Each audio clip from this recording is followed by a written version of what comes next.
We were comparing stories earlier of which of us was more nuts. And I think you are. I do think I won. On that story, on that yeah. story. So, and this is just an example of how far it can go. And I'm sure you've got stories too, and we'll talk about that in a minute. So in 2009, we're doing a television pilot for Super Coach, the series. And it was very exciting, and I was working with a coach, and I was building the business, and I was about to launch the first Super Coach Academy, and I was really going up here. And I came downstairs, and I was about to fly up to Washington to see George Pransky, who's a friend of both of ours who teaches this. And my wife said to me, "What happened to your face?" I was like, "What do you mean?" She said, "Look in the mirror." And this side of my face had collapsed.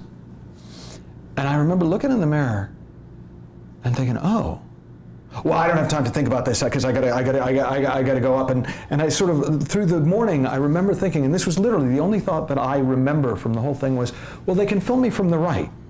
and then I thought, well, actually, if that doesn't work, if they need like shots like that, I'm better at radio anyways.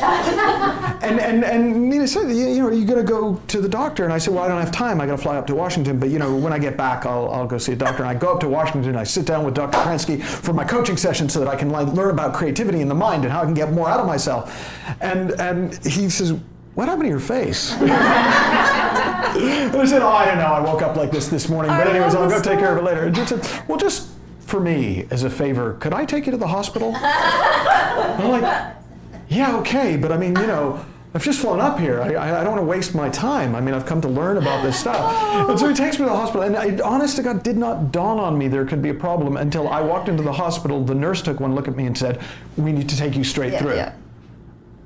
And it turned out to be Bell's palsy, not a stroke.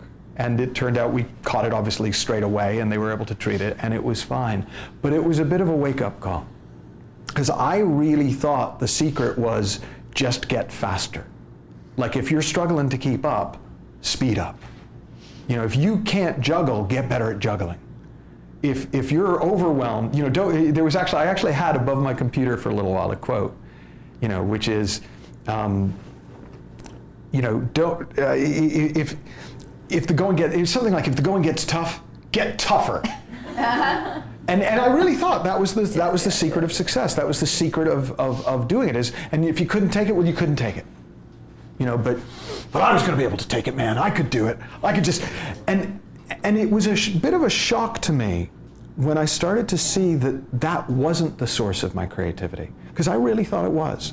I thought my quick mind, I thought that was the secret of whatever success I'd had up to that point, was that I was really quick.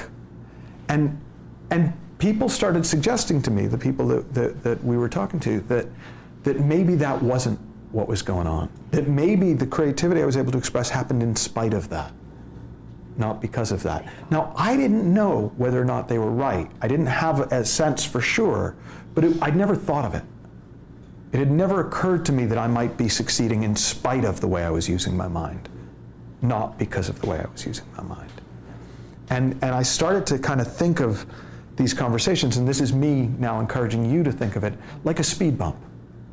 You know, when you're driving down the road, speed bump, the really annoying things that you have to kind of slow down to at least 30, well, this is like a mental speed bump.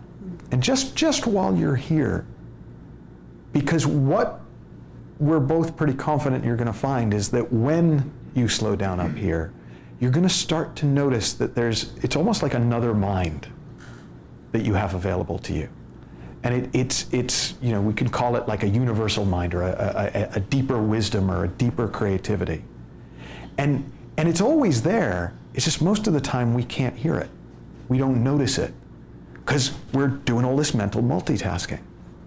And I sometimes, one of the images I have for it is, it's like, imagine that the answer to any question you want the answer to. And this is creativity, right? Creativity isn't painting. Right? That's one little tiny facet, one little tiny expression of the creative mind, of the infinite creative potential of the mind. Creativity is how you solve the problems you're facing right now. Creativity is the function of the mind that creates your life as a problem in the first place. Right? Creativity is the way the mind works. Thought is creative. And so imagine, like, whatever your biggest problem right now, imagine that the answer was going to appear at the bottom of a swimming pool.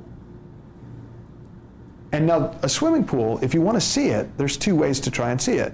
One is to dive in and try and get down there. But of course, if you get down there, it's too close. When you're all up in it, not only are you disturbing the water, so you can't see what's down there, but also when you do get down close enough, you're too close and you can't see the big picture. You have no perspective, you're all up in it. Well, the way that you would see the message really easily is if you stepped out of the pool, because when the water settles, it acts like a magnifying glass. And it's not how the mind really works, but it works like that. That when it gets quieter up here, suddenly you just know. How many of you had that experience where you just suddenly know the answer to something? You could have been thinking about it for ages, you could have been working it for ages, you could have been desperately reading every book about it, going online and Googling it, and then just one morning, one afternoon, you're driving, you just know.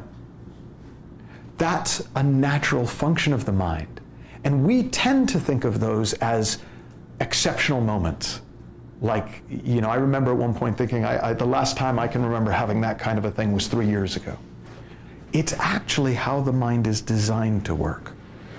And the only reason we experience it so sparingly is because we're so in the habit of running this thing about 10 times faster than it's designed to go.